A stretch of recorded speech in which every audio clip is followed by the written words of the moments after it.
I know you can't believe our President Ruto, our president, has been badly exposed for scamming Kenyans with his affordable housing program.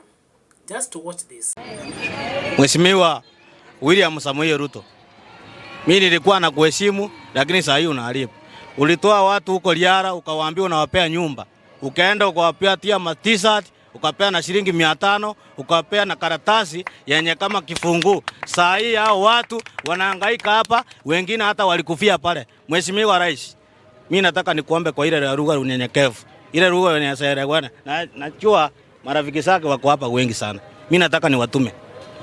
Eleza yeye isire nyumba aliahidi wale wa Kenya, wale wa raia wanakaa pale Liara pale chini. Waenda wape hizo nyumba kufikia tarehe 1 kesho.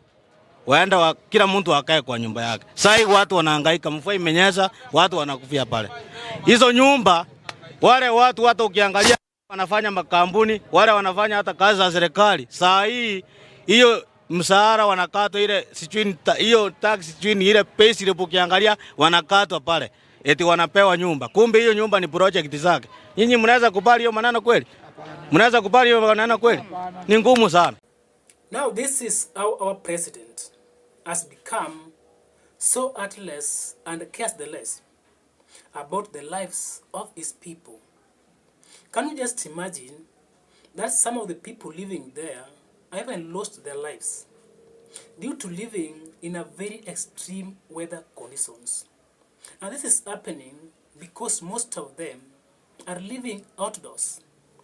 And this is something happening after William Ruto went there himself, promised them, and also assured them of being settled. And now I can see that the president only went there to mock them and also to slap them hard in their faces. It is a moment of relief and new beginnings for residents of Mukuru. This after President William Ruto today officially handed over keys to beneficiaries of Phase 2 of the Mukuru Affordable Housing Project, part of a wider development where more than 44,000 housing units have now been launched. The handover marks a turning point for families who've lived in informal settlements for decades and renewed hope for those still waiting. Is NTV's Susan Waweru with the details. For years, the lives of Mukuru residents have been defined by improvised tiny iron sheet houses squeezed together, open sewage, and the constant fear that everything could be lost overnight to fire, floods, or eviction. But now, for a good number of them, all this is bygones. From a tin house where at the end of the day you don't sit in the house because it is too hot during the day, it is too cold in the night, to a place where I can light a stove and just do my cooking and everything is okay. With that amount of money, I am a very happy man today. This after President William Ruto officially handed over 4,000 affordable houses, this being the second phase after handing over 1,000 houses in May this year. Wale wananchi wamekuja hapa. Welcome to dignity. Welcome to a new life. For parents, the change is immediate. Clean water, private bathrooms, and a sense of safety that was never guaranteed in the slums. Moto uliwaka mahali nilikuwa naishi. Hakuna mahali zimamoto inaweza ingililia izime hiyo moto. So zile nyumba zilikuwa pale zote zilichomeka. Hapa niko na kitanda yangu, msichana wangu analala juu, mimi nalala chini, na hiyo maisha pale sikuwa nayo. When I come here and I have all these pavements, I have everything set in a very good environment. I want my kids to be here.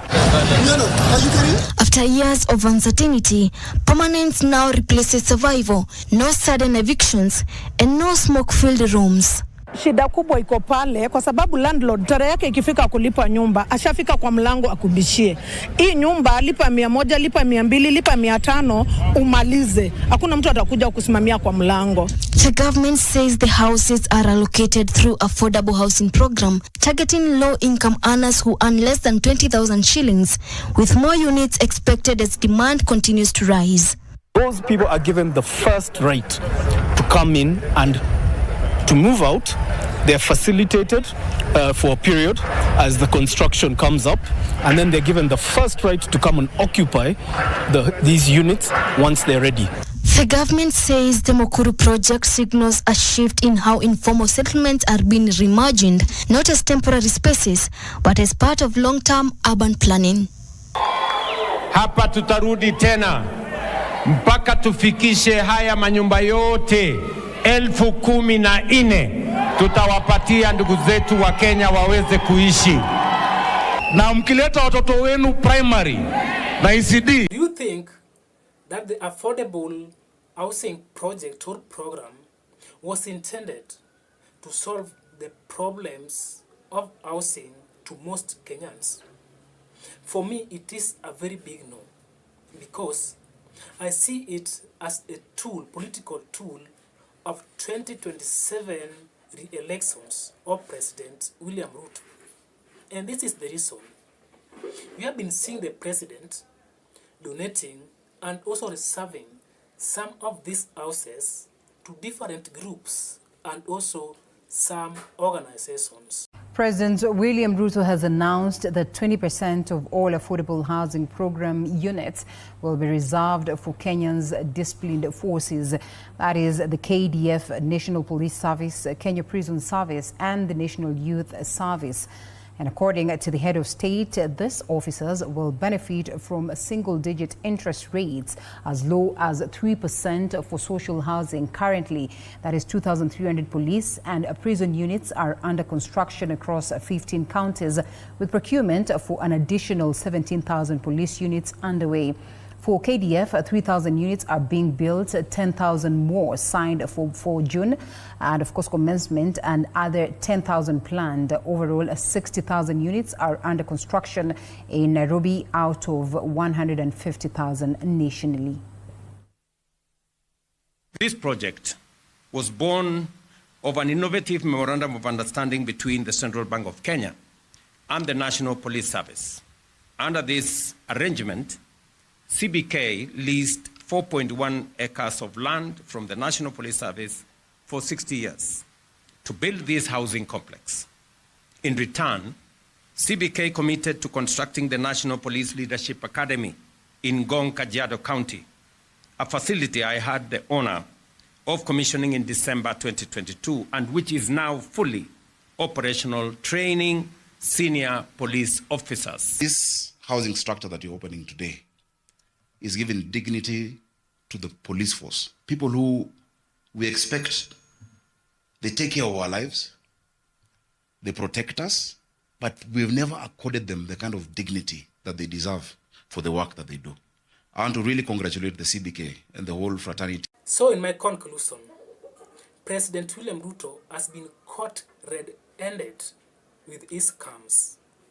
And I do not know how he will come out to address this particular issue. Guys, that is my take. You can as well let me know yours in the comments below. And you can as well also go ahead, subscribe, and also give the video a like. Thanks for watching, and I hope to catch you in our next video. Bye and take